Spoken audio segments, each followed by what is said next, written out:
An unprecedented mandate in Delhi a fortnight ago, but now the Aam Aadmi Party seems to be a house vertically divided. After senior leaders Yogendra Yadav and Prashant Bhushan raised questions of internal discipline in AAP, party spokesperson Sanjay Singh said a section of the party is running a campaign against Delhi CM and AAP convener Arvind Kejriwal.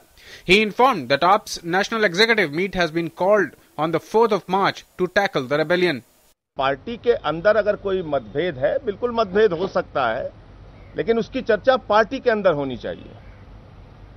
लेकिन अगर मतभेद की चर्चा बाहर होती है, चिट्ठी leak करा के होती है, तो फिर वो मतभेद नहीं है, कोई और भेद है। दिल्ली की इतनी बड़ी जीत जिस व्यक्ति के नेतृत्व में जीती गई और जो चुनाव जीतने के लिए बहुत सारे लोगों ने अपने घर का एक समय का चूल्हा नहीं जला के पार्टी के लिए काम किया, उस व्यक्ति को हटाने की एक मुहिम चल रही है पिछले 6 महीने 8 महीने से।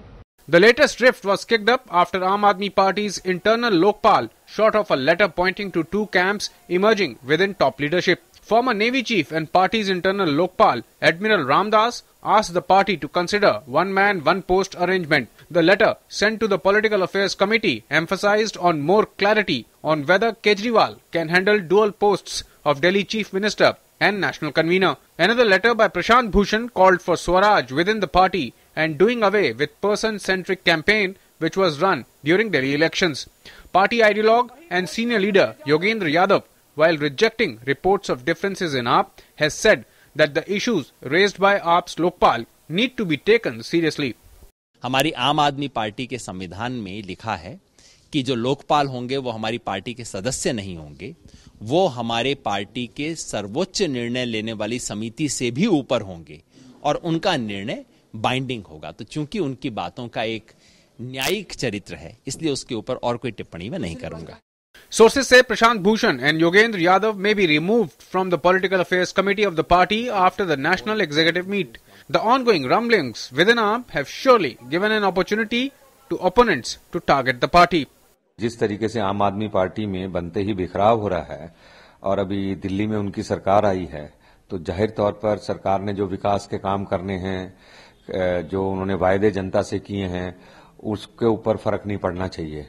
और मैं समझता हूं कि पार्टी में उनके अक्सर ये शिकायत चल रही है कि डेमोक्रेसी नहीं है। ये कोई पार्टी नहीं है और अलग अलग स्वर में बात करने वाले कभी एक हो भी नहीं सकते।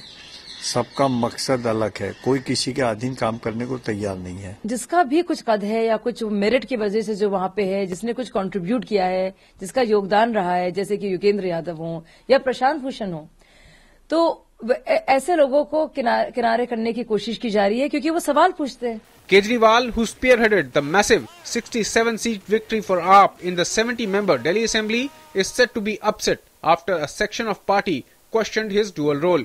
His government already faces the challenge of meeting the high expectations of the national capital's voters. The question is, will the current crisis see Kejriwal emerge as the undisputed leader of his party by tackling dissent, or will he buy peace by shedding the responsibility of heading up? With inputs from Girish Nishana, Newsnight Desk, TD News.